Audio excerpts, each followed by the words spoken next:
Assalamualaikum warahmatullahi wabarakatuh. Saya Ahmad Zamroni, SPD dari SDN Penidoni 1 CGP Angkatan 5 Kabupaten Tuban. Kali ini saya akan praktek bagaimana cara supervisi akademik. Ya, saya akan supervisi akademik dengan Bu Jumi Eka, guru kelas 3 SDN Penidoni 1. Bagaimana Bu Jumi, apakah sudah siap untuk supervisi? Oke, untuk supervisi kali ini yang pertama adalah pra-observasi. Jadi nanti akan saya wawancara, ada beberapa yang harus saya tanyakan untuk mempersiapkan observasi pelaksanaan proses pembelajaran atau observasi supervisi dari akademik.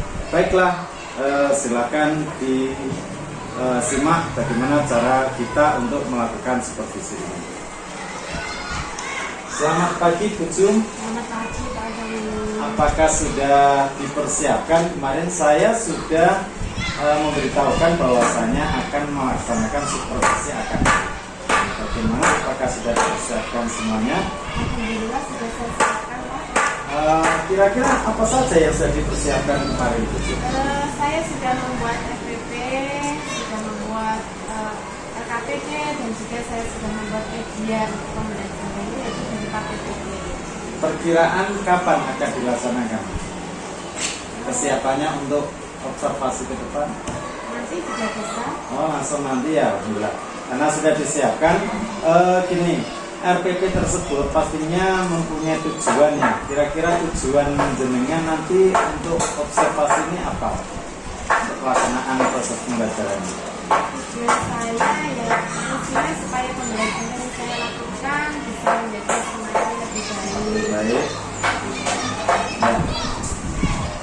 Gini, untuk tujuan RPP-nya sendiri, kan kita tahu bahwa kita masih K13 ya, untuk yang kelas 3 ya. Ini ada berapa mupel yang harus diajarkan? Nanti di RPP saya itu nanti ada 3 mupel Pak. Ada bahasa Indonesia, matematika, dan juga ada SPDB. Masing-masing untuk bahasa Indonesia apa yang harus diajarkan? Bahasa Indonesia nanti kebetulan adalah tentang ungkapan penyelesaian masalah, yaitu membuat kalimat kata. Kemudian matematikanya adalah menggunakan bilangan kaca, ya, 2 bilangan kaca. Dan untuk SPDB-nya adalah pola sama sederhana dengan hubungan vertikal. Jadi ada 3 mupel ya. Nah, secara otomatis untuk ini agar siswa itu lebih menarik, tadi jenengan ngomong bahwasanya saya akan menyiapkan media PPT bujunya. Iya. Ya, itu gambar-gambar apa saja yang telah disiapkan untuk, karena ada 3 mapel kan. Iya. Ya. Ya, nanti itu paling tidak ada gambar saya akan membuat kalimat pokok yang bagus. Nanti ada tentang penjumlahan juga. 2 bilangan kaca, dan untuk lagu-lagu yang sudah saya masukkan juga link YouTube-nya, jadi nanti siswa bisa mendengarkan lagu dengan. Berarti bukan hanya PPT tadi ya, menggunakan media video juga. Oke, kalau gitu gini aja, karena jenengan sudah siap, pra-observasi ini saya kira cukup. Kita langsung nantinya observasi di kelas. Apakah sudah siap? Ya. Terima kasih. Ya, tadi adalah pra-observasi yang sudah saya lakukan. Insya Allah Bu Jumi Eka sudah siap untuk melaksanakan observasi di kelas, yaitu supervisi akademik. Apa yang saya supervisi adalah 1, kesiapan beliaunya mulai dari RPP, terus nanti tujuannya apakah sudah tercapai, tadi sudah dijelaskan tujuannya itu apa, ada 3 mapel atau mupel, dan juga media pembelajarannya juga sudah siap. Saya kira cukup Bu Jum. Jadi nanti langsung setelah istirahat nanti kita akan observasi di kelas. Terima kasih. Assalamualaikum warahmatullahi wabarakatuh.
menciptakan dua bilangan cacat yang hasilnya ditentukan sendiri. Dan kalian dapat menampilkan pola irama sederhana dalam lagu dengan tepukan. Itu anak-anak nanti ya, tujuan pembelajaran kita hari ini. Sudah siap untuk belajarnya? Sudah. Ya. Tadi pagi sarapan semua? Tidak ada yang sakit kan ya? Tidak. Sehat? Sehat. Nah, kita wajib untuk selalu menjaga kesehatan. Ya, kita wajib untuk menjaga kesehatan ya anak-anak. Kenapa kok kita harus sehat? Ayo, kenapa kita harus sehat? Kenapa kita harus sehat? Kalau kita sehat, maka kita bisa melakukan semua aktivitas dengan baik. Salah satunya yaitu supaya tubuh kita punya tenaga, kita sehat, maka kita harus sarapan. Lagi sarapan apa? Mbak Ina? Nasi goreng. Mas Fadil? Nasi pecel. Sebenarnya nasi pecel. Ada yang mie? Baik-baik makan mie ya. Anak-anak, kalian bisa membuka bukunya ataupun melihat di PPT yang ditayangkan ini ya. Ayo membaca. Yaitu bagaimana toh supaya kita memiliki tubuh yang sehat. Ini ada bacaannya. Coba Mbak Okta, silakan tolong dibacakan Mbak Okta. Memiliki tubuh sehat, kamu wajib menjaga kesehatan tubuh. Tubuh yang sehat membuatmu dapat belajar dan bermain. Tubuh yang sehat juga membantumu dapat berjalan dan bekerja. Tubuh yang sehat membuatmu dapat bergerak aktif dan gesit. Setiap anak berhak memiliki tubuh yang sehat. Namun ada juga anak yang mudah sakit. Tubuh anak yang sakit menjadi lemah sehingga susah bergerak. Mereka seharusnya menjaga tubuhnya agar selalu sehat. Menjaga tubuh tetap sehat merupakan kewajiban kita semua. Apa yang harus kami lakukan agar bergizi? Pertama, makan makanan yang bergizi dan makan dengan teratur. Kedua, istirahat dan cukup. Ketiga, rajinlah berolahraga. Keempat, minum air putih baik untuk tubuh. Iya, itu anak-anak. Supaya kita memiliki tubuh yang sehat, paling tidak kita harus melakukan 4 kegiatan ini. Itu yang pertama apa? Makanan yang bergizi. Ya, ini. Kemudian yang kedua,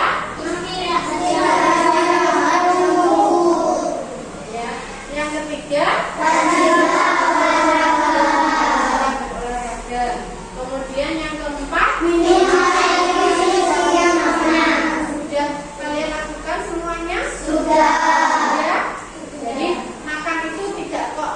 Yang penting kenyang Bu, jangan ya. Yang penting banyak Bu, jangan. Tapi usahakan makanan yang kita makan itu adalah makanan yang bergizi. Makanan yang bergizi yang bagaimana anak-anak?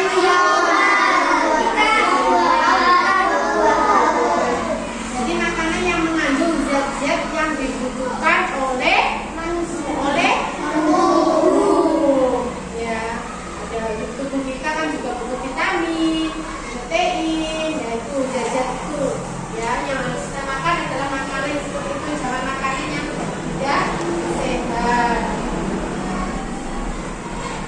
Tadi anak-anak supaya tubuh kita itu sehat, kita kan harus banyak makan makanan yang bergizi seperti itu ya.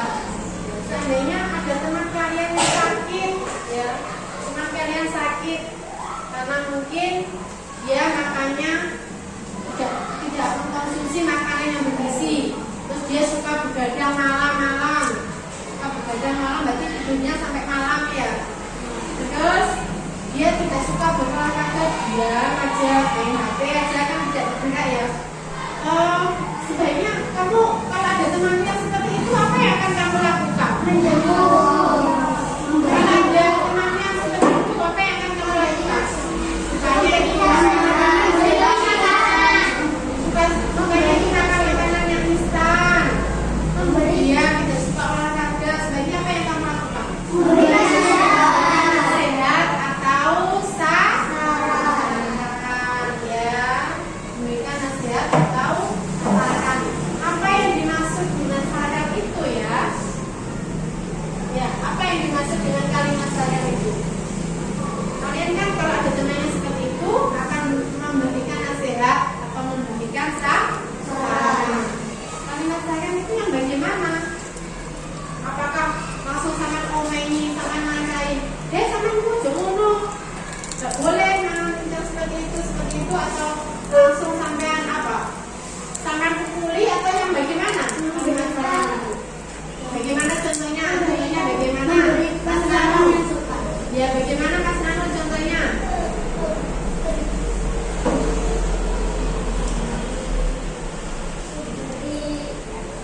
Contohnya kalimatnya bagaimana?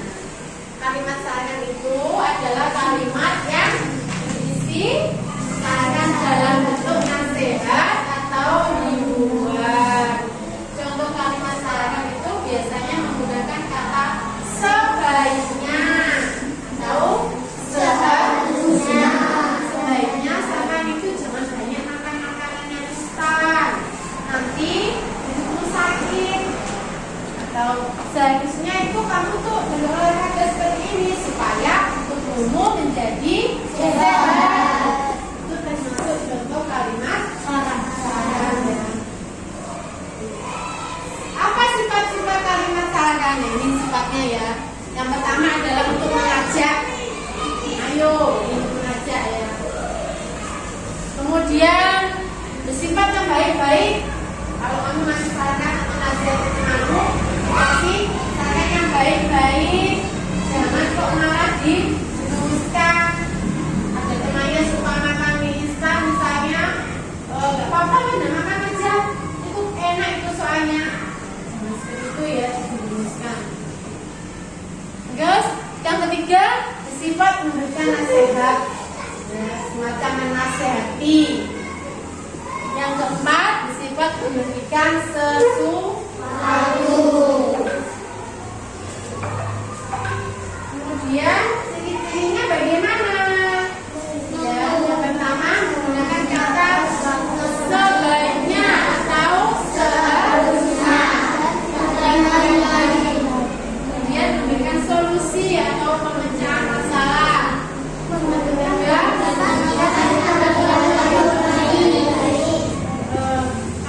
Sebaiknya kamu itu makan makanan yang bergizi, karena kalau kamu banyak makan makanan yang instan, nanti kamu akan mudah sakit atau nanti tubuhmu akan sakit dari itu akibat atau yang lebih baik akibatnya banyak makan makanan yang instan tadi ya. Kemudian ya ini kita akan menyampaikan kalimat saran ya. Yang pertama disampaikan dengan kalimat yang efektif dan logis. Gak usah panjang bertele-tele kancane bingung. Kemudian kedua, menyampaikan menggunakan bahasa yang baku, bahasa yang mudah dimengerti, kancane paham, kamu paham. Kemudian yang ketiga,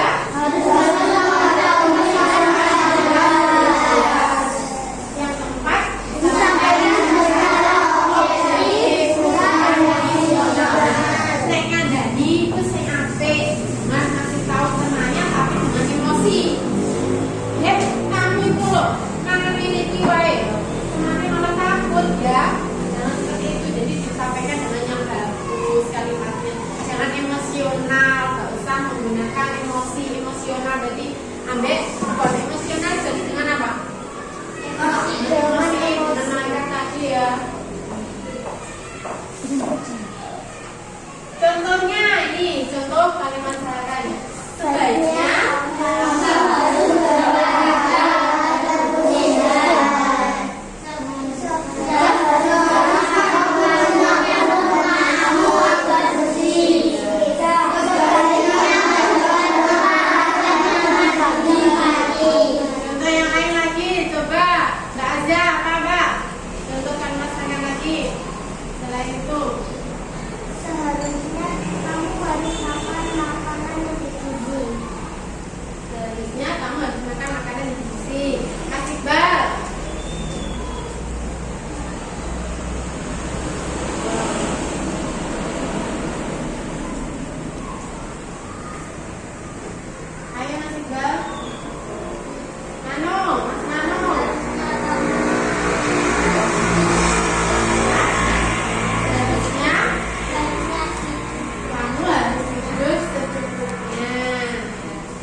kecil di Bayu. Apa lagi Mas Kadir? Apa? Siapa lagi yang bisa Mbak Okta? Seharusnya kita harus makan dengan baik. Iya, selanjutnya kita harus makan dengan teratur. Ya. Anak-anak, kalau kita sudah melakukan tadi, maka pasti tubuh kita insya Allah akan sehat. Itu contoh tubuh sehat dan contoh tubuh yang tidak sehat. Kamu suka yang mana? Apa suka yang bawah? Kenapa kok suka yang atas? Karena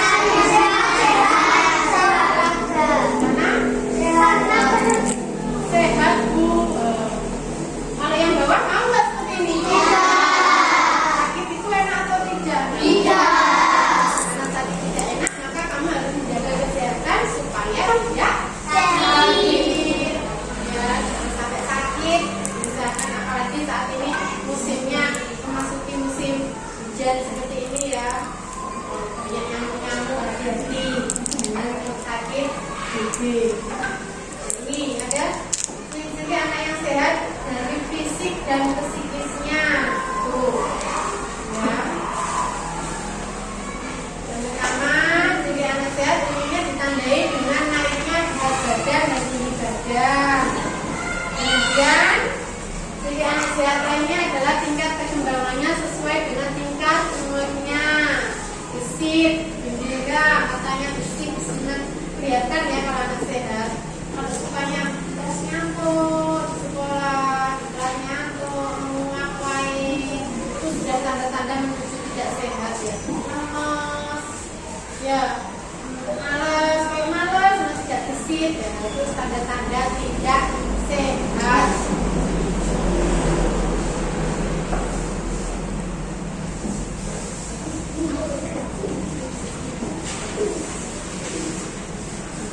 Nah, sebelumnya kita duduk bagi ini ya, silakan di jam.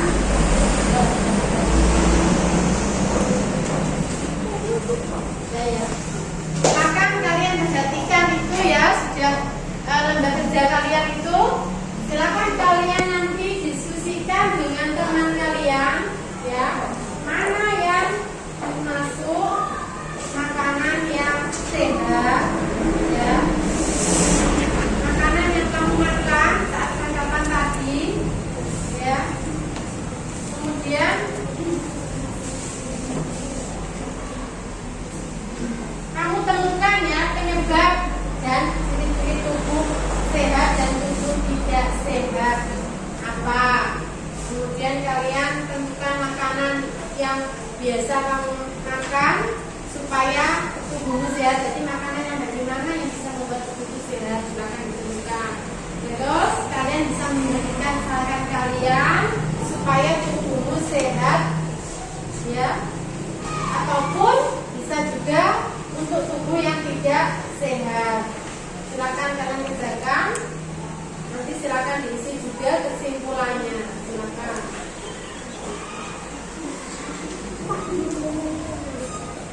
Ya, silakan didiskusikan.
sehat tapi otomatis fokus ya. Tadi yang nggak fokus berarti kurang sehat.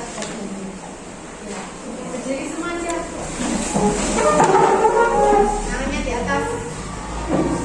Tangan kanan aja, tangan kanan. Kalau saya bilang pegang pipi, berarti kamu pegang pipi. Kalau pegang perut, pegang kepala, pegang telinga, ikuti apa yang saya ucapkan. Pegang kepala. Oh, yang tidak, saya bilang pegang kepala, ada yang pegang sini tadi ya. Siapa yang pegang sini tadi? Itu gak fokus. Lagi, pegang hidung. Wah, tidak. Oh, Mas Andra juga pegang hidung. Masa sini? Dia pegang mana? Iya. Pindah di sini? Iya. Ya. Coba lagi, pegang pipi.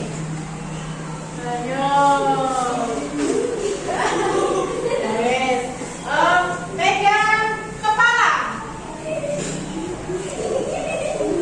Pegang, tidak terfoto ya. Pegang hidung.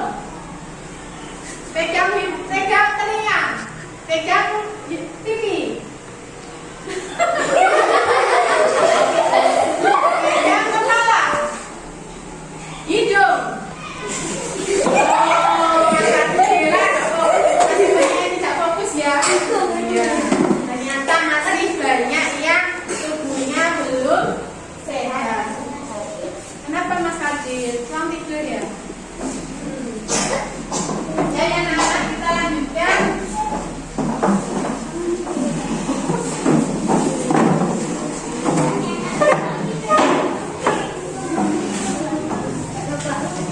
Ya, tentang penjumlahan bilangan cacah yang sudah diketahui hasilnya. Ini keluarga Dayu sering makan kentang. Sama suka makan kentang atau tidak? Makanan yang bergizi atau tidak?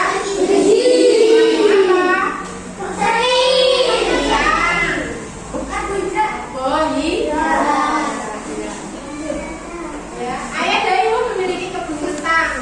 5 panen TKD Ayah Dayu itu memanennya adalah yang pertama 1.000, yang kedua 1.200, yang ketiga 1.300, keempat 1.500, kelima adalah 2.000. Nah, Ayah Dayu menyimpan sebagian kentang di rumah dan sebagian lagi dijual ke pasar. Kentangnya tidak dijual semuanya, tapi ada yang dijual dan ada yang disimpan untuk dimakan.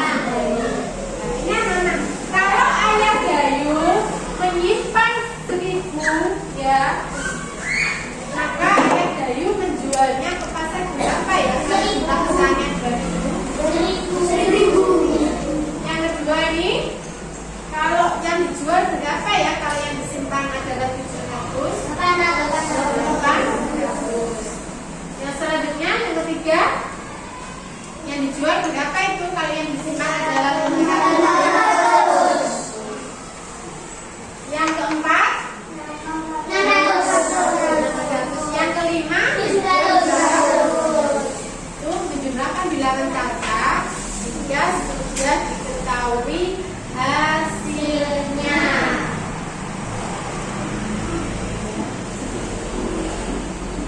Titik-titik, kalau ditambah titik-titik hasilnya 1.000. Kira-kira berapa ya? Nah, yang lain 400 ditambah 600. 900 ditambah 100.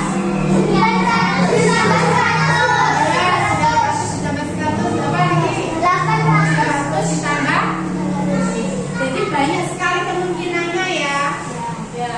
Kemudian kalau yang kedua itu ada berapa kemungkinan ya? 1.000 ditambah 500. 100 bisa. Ya. 500. 1.000 ditambah 700 bisa. Selanjutnya 500 ditambah 100 ditambah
setiap detik selalu menjaga.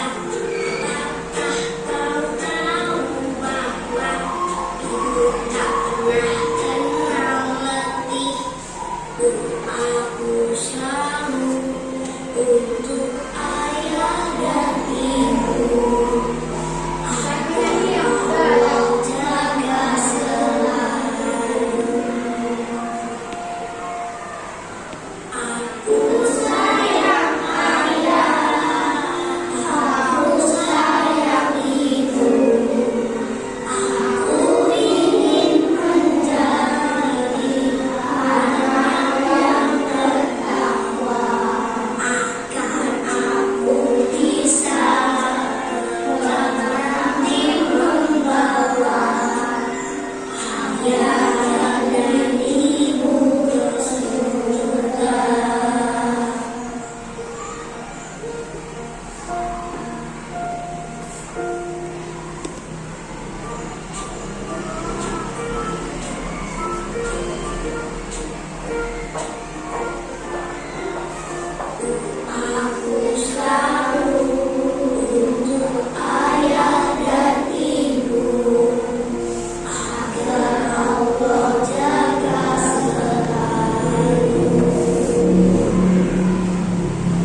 mengetahui hasilnya.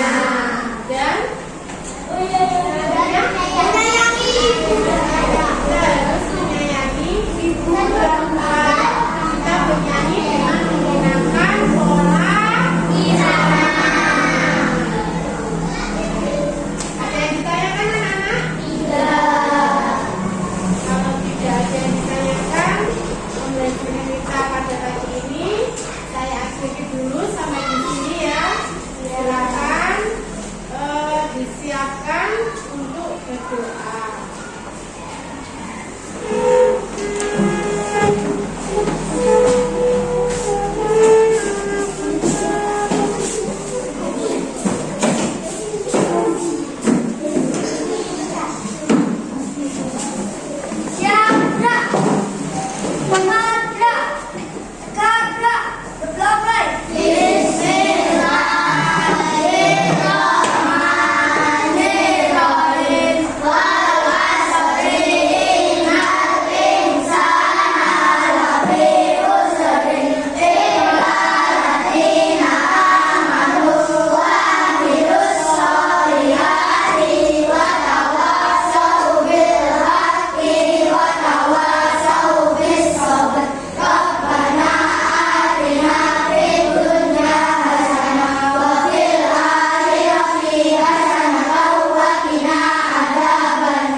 Assalamualaikum warahmatullahi wabarakatuh.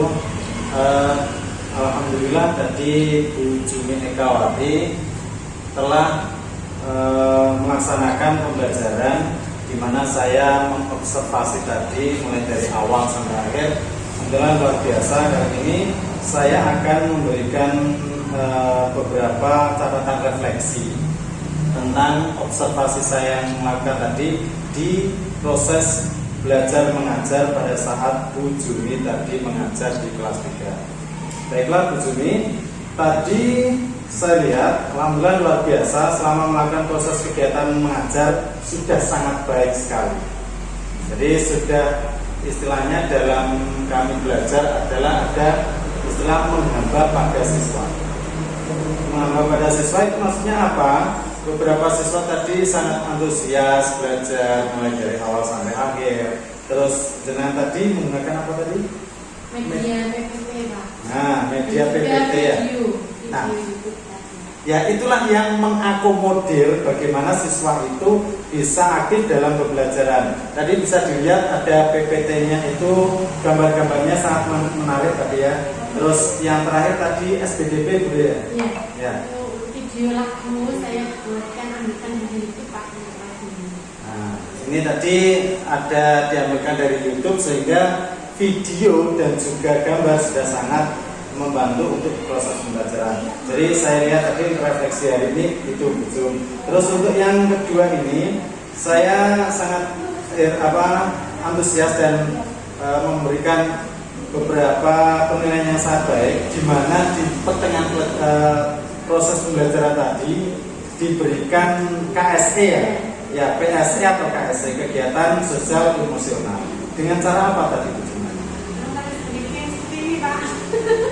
Ya. Untuk melatih fokus kefokusan siswa itu Pak. Nah, supaya siswa tidak jenuh juga. Tadi dikatakan bahwa Bu Jumi melakukan PSE, jadi kegiatan sosial emosional, di mana menggunakan istilah stop Bu Jumi itu namanya. Stop itu apa? Memberhentikan sedikit pembelajaran, terus agar anak lebih fokus lagi, diberikan ice breaking. Kalau kita kenal selama ini, kita kenal dengan ice breaking. Nah, itu sangat luar biasa. Mungkin ini Bu Jum ada sedikit saran ya, Iya, Pak. di mana tadi diberikan media pembelajaran hanya PPT dan juga video. Nah, sedangkan kita tahu bahwa siswa itu perlu adanya, jenengan harus bisa mengakomodir semua gaya belajar siswa. Iya. Jadi tidak hanya berupa gambar atau video, tapi jenengan harus sudah melakukan yang namanya diagnostik awal. Masih ingat diagnostik awal? Jadi sebelum memulai kita harus tahu anak itu mempunyai kelebihan di mana, cara belajarnya siswa itu bagaimana, yang kan Iya. tantangan dan anak yang lain kan beda. Betul. Itu yang saya maksud.